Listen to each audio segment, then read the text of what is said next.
Mando getting a movie. What? Let's talk about it.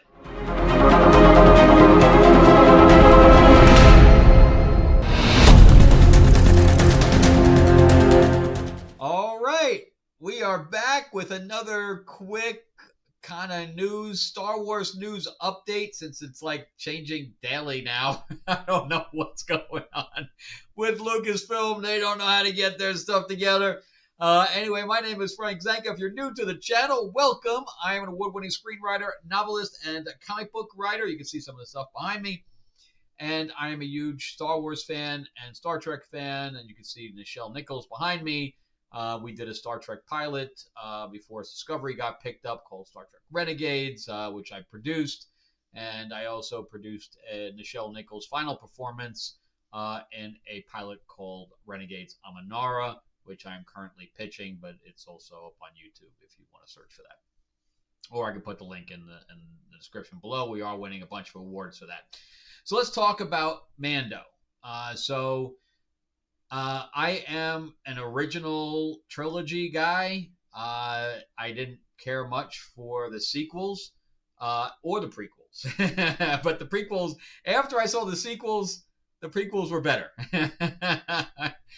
I absolutely hated Revenge of the Sith. I thought it was very poorly written.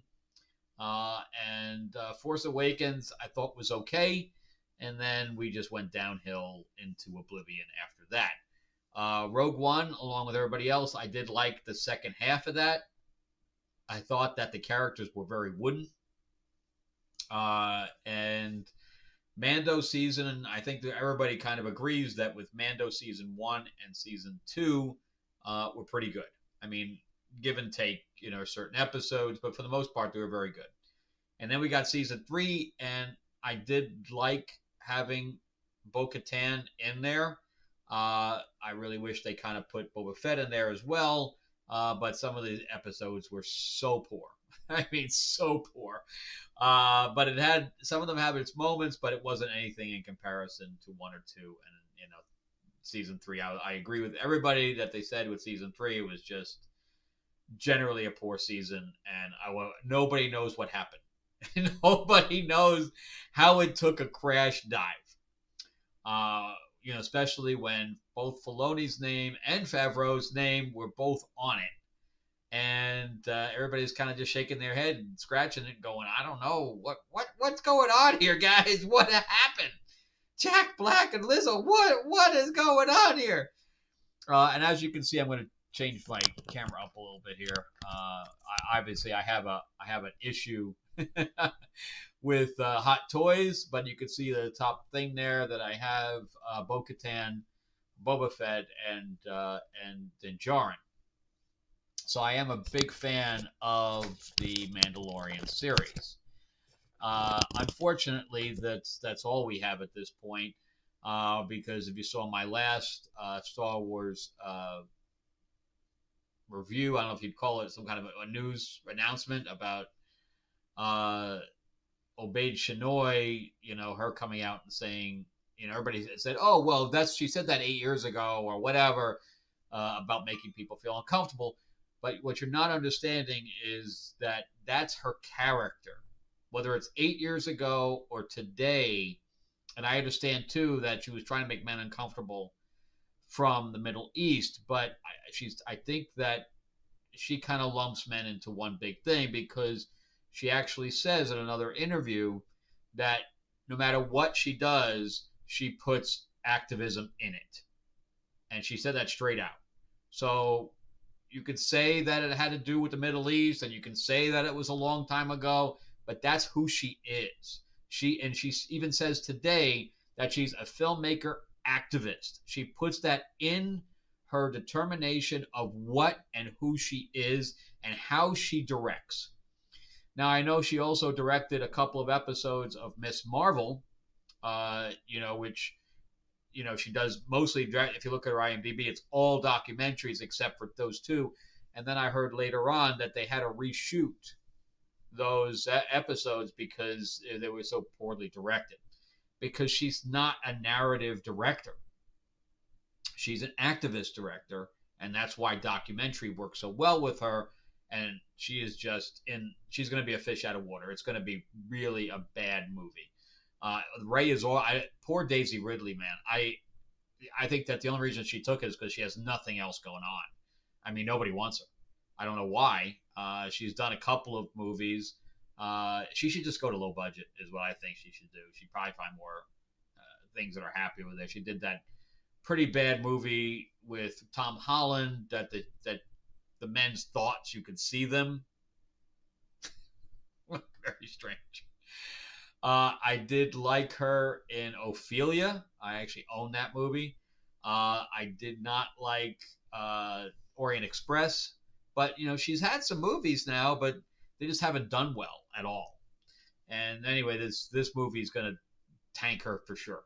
So this is a bad move on her part to take this role, unless she's thinking that she's just going to take this and retire. I think she's still pretty young, so I don't know. I would be staying away from this if I was her completely. I would be like, no thanks. I am gonna go in a different direction. But I guess she's taken anyway because she has nothing else. But I just think it's a poor decision. So let's move on to what happened today. And we got an announcement today that there is going to be a Mando movie. Now I know this was already announced during D23 or whatever it was, but nobody, we were hearing was the Ray movie, so we figured that was going to be first, and then pop out of the blue, this one comes up, and that they're going to be doing this one first, especially after what's going on with Ahsoka. The Ahsoka series was so poor and received so poorly and had such poor not only reviews but audience. There was barely any audience to it. It had a very low viewership.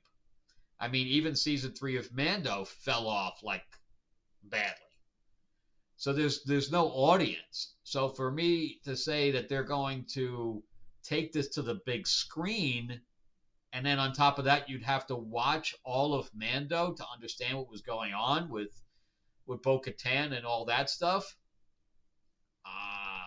Yeah, I mean, I like Katie Sackhoff. I like Pedro Pascal in the role, but I like it when he doesn't take the mask off or the helmet off, which he can't do anymore. So they might as well just get somebody else to just leave the helmet on the entire time. There's no reason for us to see his face. Where with Katie Sackhoff's character, they come from a different tribe that has no problem taking their helmet off, which was the way it was in the cartoon as well. This is being produced by Kathleen Kennedy and Dave Filoni with Favreau in the director's chair. I like Favreau. I don't understand what's going on with him because if he had anything to do with the season 3 of Mando, then he's obviously off his rocker now and he's just gone completely bonkers like Kevin Feige. Or if Kathleen Kennedy is pulling the strings and is not letting him do what he wants to do, which is what I think the actual answer to the question is about why season 3 was so bad, is because there's just too much string pulling. So if that's the case, then this movie is going to be bad as well. I have really, even though I hope it's good, because there's a lot they can do with it. I hope they keep Ahsoka out of it. I hope they bring Luke into it. Because Rosario Dawson, as much as I like her, she is not doing that character any justice. Just not. They should have brought in I heard this lately, that because the fight scenes were really bad. Christian Haydenson was putting her on the ground with the amount of training he has compared to what she has. And she should be, I heard that she didn't want a stunt double. She wanted to do her own stunts. And that is a very bad idea. She just does not have the action female star, whatever. She's just not a female action star, period. Bring in a stunt double. And then at least we can see some good fight stuff. And we got to get her out of that hammer pants. We got to go back to the original costume because him going samurai with this stuff is really bad. So I'm not even looking forward to Ahsoka season 2. I don't care. I thought that Sabine was destroyed in that. All the characters were destroyed in that, except for Chopper. And I was a fan of Rebels, but they did in live action. They did not go do any justice to any of those characters. So anyway, that's it for me. And so the bottom line is, I hope that Favreau was able to take more control. I hope he had that in his contract and he could keep Kathleen Kennedy and Filoni away from it. For Filoni is not a live action director. He's not a live action writer. He's a showrunner for a writer's room. He is not a writer himself, and he showed that with Ahsoka.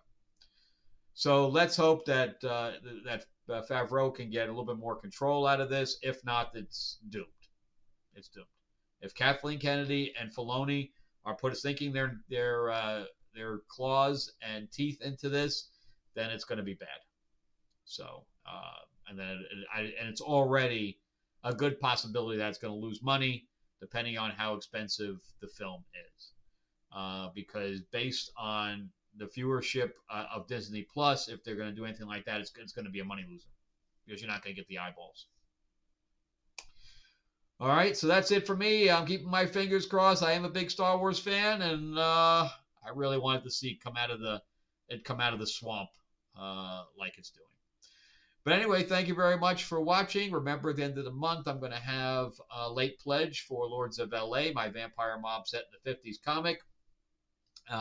And Mark Spears and I are working very diligently to launch Riftstorm. It's a deck builder area control card game with his art of classic monsters. I've been doing a lot of play testing. It's going to be awesome. I just sent it into the printers to get a new deck done so I can do some more play testing with the changes that we've made. All right, check out some of my other videos right here. I'll put up the one about Obaid Chinoy. And I will see you again on the next one. Make sure to make sure to subscribe. I am trying to grow the channel out. And if it's your first time here, please click that subscribe button. All right. Thanks a lot, guys, and have a good week.